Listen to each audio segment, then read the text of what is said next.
আসসালামু আলাইকুম। এখানে আমি তেল নিচ্ছি, তেল দিয়ে একটা নাস্তা তৈরি করবো। কাঠের বিচিটা নিচ্ছি ভাজছেন। এই যে আমার সবগুলো বিচি ছোলা সারিয়ে নিচ্ছি, সবগুলো বিচি ছোলা নিচ্ছে।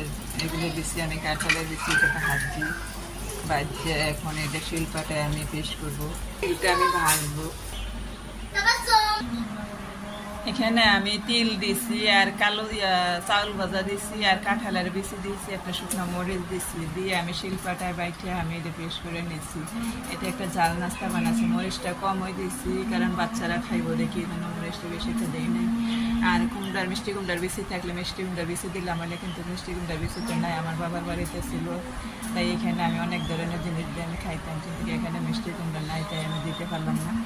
এই যে কাঁঠালের বিচিতে। আমার ভিডিওটা কেমন হয়েছে প্লিজ আপনারা লাইক করে শেয়ার করুন, আমার জন্য দোয়া করবেন। আজ এই পর্যন্ত। আসসালামু আলাইকুম, আল্লাহ হাফেজ।